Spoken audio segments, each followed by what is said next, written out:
Python programming के इस course के अंदर आप लोगों को मैं ये सिखाऊंगा कि किस तरीके से पाइथन में प्रोग्रामिंग की जाती है, पाइथन के अंदर किस तरीके से जो है वो लॉजिक बिल्डिंग की जाती है और बिगनर से लेके एडवांस तक ये कोर्स पूरा आप लोगों को समझाने वाला हूँ कि किस तरीके से आप लोग जो है वो अपनी स्किल इतनी अच्छी बना सकते हैं कि आप लोग जो है वो जॉब के लिए बिल्कुल रेडी हो सकते हैं। हेलो गाइस, कैसे हो आप लोग। और उम्मीद करता हूँ आप लोग फिर से खैरियत से ही हो गए, क्योंकि मैं जो है वो आपके लिए मतलब पूरा पाइथन का कोर्स क्रिएट कर रहा हूँ और आपको पता है कि ये कोर्स कैसा चल रहा है। और अगर आपको ये कोर्स पसंद आ रहा है तो प्लीज़ इसमें जो है आप जो है वो इसको शेयर करें, जितना ज़्यादा आप शेयर कर सकते हैं अपने दोस्तों के साथ, फ्रेंड्स के साथ। ओके, तो आज हम स्टार्ट करते हैं। और आज मैं आपको पाइथन में इंट्रोडक्शन जो मैंने बताया था आपको ऑब्जेक्ट ओरिएंटेड प्रोग्रामिंग में, तो ऑब्जेक्ट ओरिएंटेड प्रोग्रामिंग में हमने अभी तक काफ़ी सारी चीज़ें देख ली हैं, कर ली हैं। और आज जो मैं आपको ऑब्जेक्ट ओरिएंटेड प्रोग्रामिंग का कॉन्सेप्ट बताने जा रहा हूँ, वो कॉन्सेप्ट निहायत इम्पॉर्टेंट है आपके लिए। और आपको जो है वो ये कॉन्सेप्ट लाजमी आना चाहिए, लाजमी आपको सीखना चाहिए। और सीखने के लिए आपको जो है वो इसकी प्रैक्टिस करनी पड़ेगी, ठीक है। तो इसको स्टार्ट करते हैं और इसका नाम है इनहेरिटेंस। तो मैं जो है वो इनहेरिटेंस के नाम से एक फ़ाइल बना लेता हूँ। और इनहेरिटेंस इन पाइथन एक काम करते हैं, inheritance.py कर लेते हैं, inheritance.py। और ये मैंने एक फ़ाइल बना ली है यहाँ पे।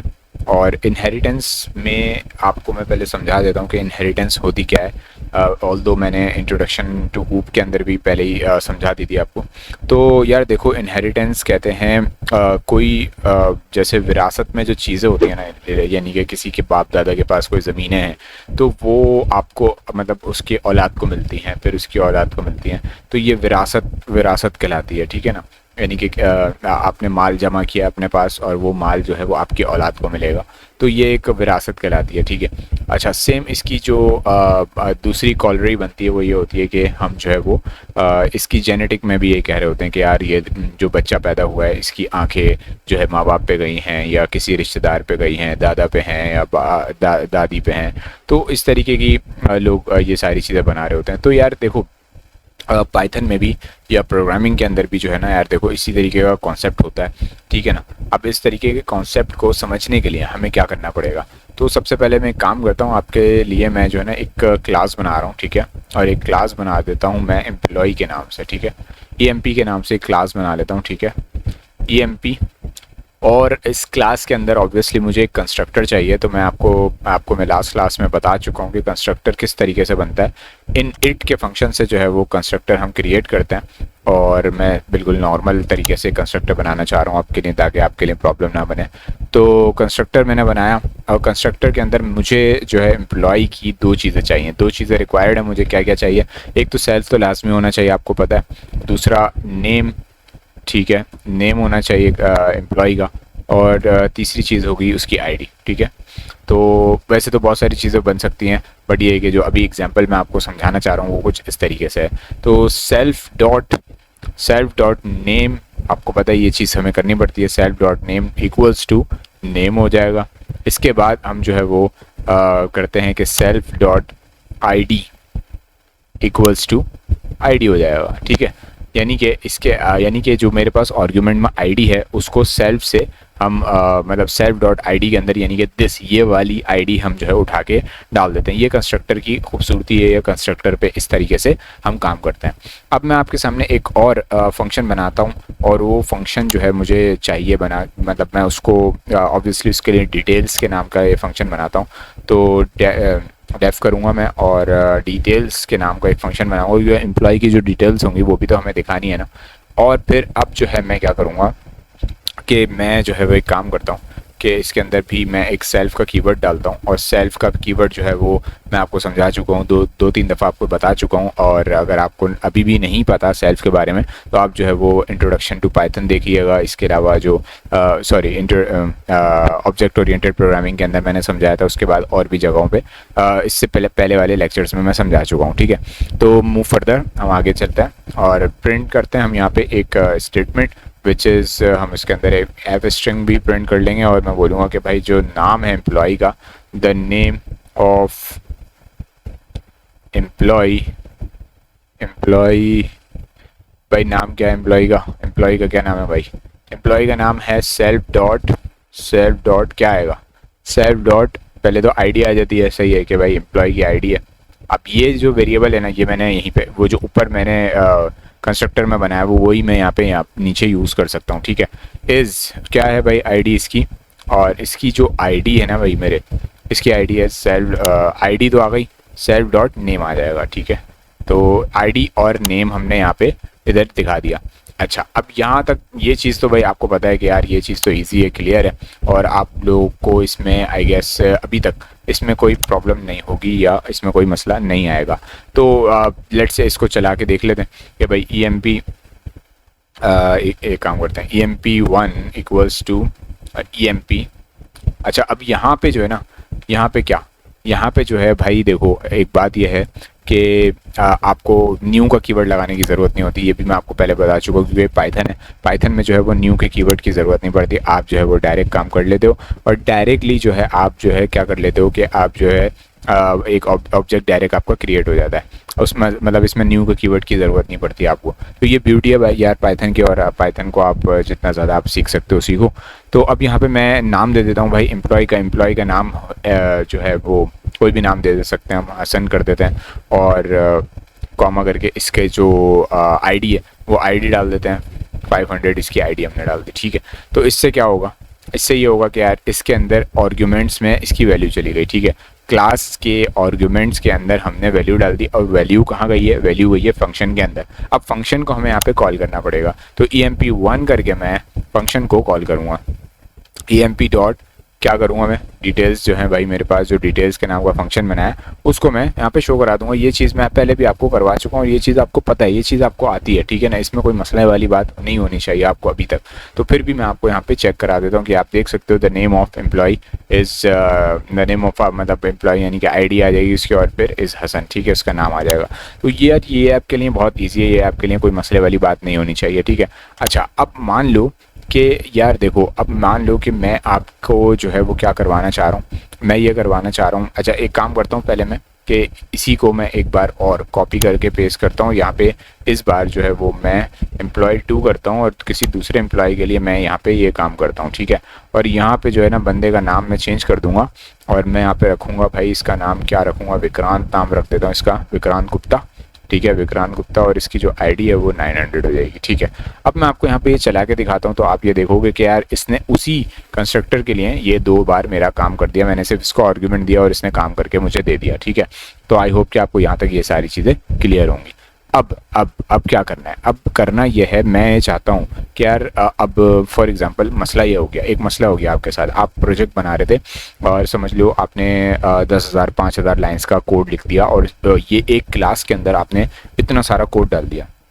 अब आपका जो है वो सुपरवाइज़र है वो आपको कहता है कि यार देखो आपने जो है ना वो काम तो कर दिया, विच इज़ ओके, सही चल रहा है, लेकिन क्लाइंट की तरफ से जो है वो ये रिक्वायरमेंट आई है कि आपने जो है वो क्लास का नाम चेंज करना था, आपने क्लास का नाम जो है ना वो एम्प्लॉय जो है वो ये चेंज करना था। तो अब आप क्या करोगे, अब आप फंस जाओगे। तो अब आप चाहते हो कि यार अगर आप इसका क्लास का नाम चेंज कर दो, जाहिर सी बात है जहाँ पे भी वो क्लास कॉल हुई होगी वहाँ पे आपको उसको भी चेंज करना पड़ेगा। तो इसका मतलब ये है कि आपके लिए बहुत बड़ी प्रॉब्लम खड़ी हो जाएगी। तो आप जो है इसका सोल्यूशन क्या है, इसका सोल्यूशन ये है वो मैं आपको यहाँ पे बताना चाहता हूँ, ठीक है। तो अब इसका सोल्यूशन क्या है, अब इसका सोल्यूशन ये है कि मैं यहाँ पे एक और क्लास क्रिएट करता हूँ, ठीक है, और उस जो EMP क्लास है ना मेरे पास, उसको मैं इनहेरिट करूँगा इस क्लास के अंदर, ठीक है। यानी कि उसके अंदर जितनी भी सारी चीज़ें थी वो सारी की सारी चीज़ें इसके अंदर आने लग जाएंगी। अब क्या होगा, क्लास मैंने यहाँ पे क्लास डाली, और क्लास अब यहाँ पे मैं एक नई क्लास बनाऊँगा विच इज़ कॉल्ड, अब कोई भी इसका नाम रख लेते हैं हम कि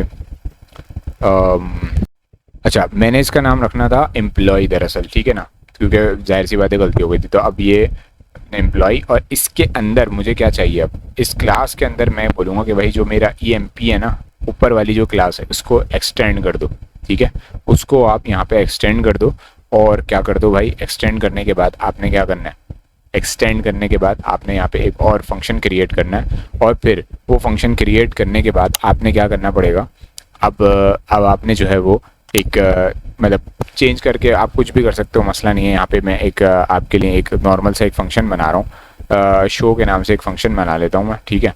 और शो के नाम से जो मैं फंक्शन बनाऊँगा उसके अंदर मैं देता हूँ क्या, मैं दूंगा एक सेल्फ का कीवर्ड, ठीक है। और इसके बाद मैं आता हूँ नीचे और मैं बोलता हूँ कि यार देखो इधर तुम एक फंक्शन हो भाई, तो तुम एक प्रिंट कर दो, क्या चीज़ प्रिंट कर दो, तुम जो है वो ये करो कि यार देखो तुम्हारे पास इसकी भी एबिलिटी है, ये सारी चीज़ें होने की भी एबिलिटी होनी चाहिए तुम्हारे पास, और तुम्हारे पास साथ में क्या होना चाहिए, तुम्हारे पास जो है वो अपनी भी कोई ना कोई एबिलिटी होनी चाहिए, यानी कि तुम्हारे पास दोनों तरीक़ों की पॉसिबिलिटी होनी चाहिए।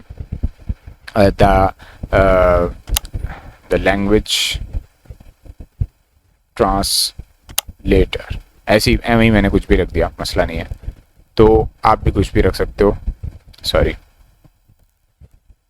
तो यार ये देखो मैंने एक जस्ट एक और फंक्शन बनाया और उसके साथ मैंने एक और क्लास क्रिएट कर दी, और ये जो क्लास है अब मैं इसका यूज़ करूँगा आपके सामने, ठीक है। अब ये किस तरह मैं यूज़ करूँगा, पहले तो मेरे पास ये दोनों चीज़ें थी, ठीक है।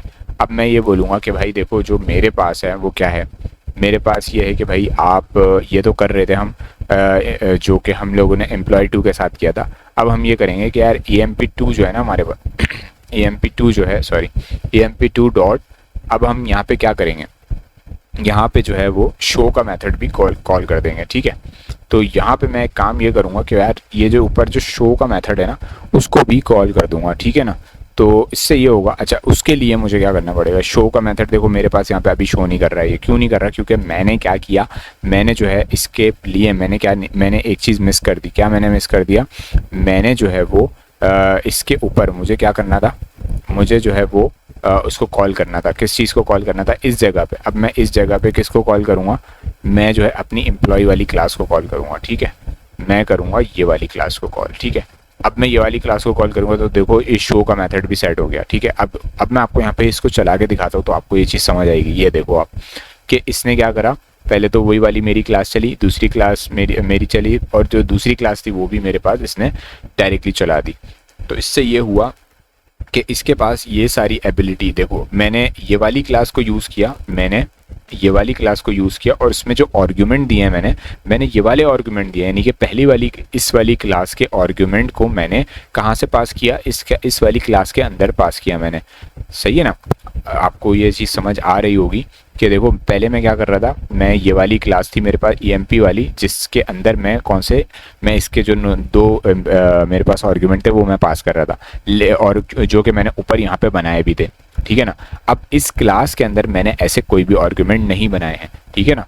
तो अब फिर भी मैं क्या कर सकता हूँ, इस क्लास को यूज़ करूँगा और इसके अंदर मैं वही वाले जो ऊपर वाले आर्गुमेंट थे वही वाले आर्गुमेंट मैं यहाँ पे पास कर सकता हूँ, जबकि मैं वो तो मैंने बनाए भी नहीं है, वो मैंने यहाँ पे इसके अंदर बनाए नहीं है, फिर भी मैं यूज़ कर सकता हूँ। उसकी वजह क्या है कि मैंने इसको एक्सटेंड कर दिया, यानी कि मैंने इस क्लास को इस क्लास के अंदर इनहेरिट कर दिया, EMP क्लास को एम्प्लॉय क्लास के अंदर इनहेरिट कर दिया। तो इस चीज़ को हम कहते हैं इनहेरिटेंस, ठीक है। कि ये अभी तो खैर आपको इतने ज़्यादा, क्योंकि मैंने एक बहुत सिंपल सी एग्जांपल ली है, जब हमें बहुत ज़्यादा बल्क कोड होगा तब हमें जो है वो इसमें बहुत ज़्यादा मतलब हमें इसकी ज़रूरत पड़ेगी। हम जो है वो EMP को मतलब बहुत सारी क्लासेस को एक दूसरे के अंदर मर्ज करेंगे, एक दूसरे की एबिलिटीज़ जो है एक पेरेंट, अच्छा ये मैं आपको यहाँ पे लिख के भी दिखा देता हूँ कि यार ये वाली जो मेरी क्लास है ये है पेरेंट क्लास, ठीक है।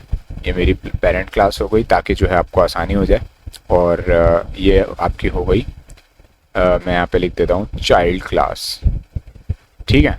तो अब चाइल्ड, जाहिर सी बात है पेरेंट से ही हम सारी चीज़ें इनहेरिट कर रहे होते हैं, तो पेरेंट क्लास से हमने इस क्लास ने सारी चीज़ें इनहेरिट कर ली अपनी एम्प्लॉय क्लास के अंदर जो कि चाइल्ड क्लास है हमारे पास, ठीक है। तो आई होप कि आपको ये इनहेरिटेंस वाला कॉन्सेप्ट समझ आया होगा, इनहेरिटेंस में पेरेंट चाइल्ड वाला कॉन्सेप्ट समझ आया होगा। और इसमें अगर आपको फिर भी कोई भी प्रॉब्लम, कोई भी मसला, कोई भी किसी भी चीज़ का कोई भी इशू हो तो आप जो है वो मुझसे डायरेक्ट भी मैसेज कर सकते हैं, लाइव भी आप जो है मुझसे कोर्सेस सीख सकते हैं, क्योंकि लाइव भी हमारी क्लासेस चलती हैं, और लाइव क्लासेस के लिए भी जो है आप मुझे कॉल मैसेज वगैरह कर सकते हैं, इंस्टाग्राम पे फॉलो कर सकते हैं। मैं मिलता हूँ आपसे नेक्स्ट वीडियो में। Thanks for watching this video.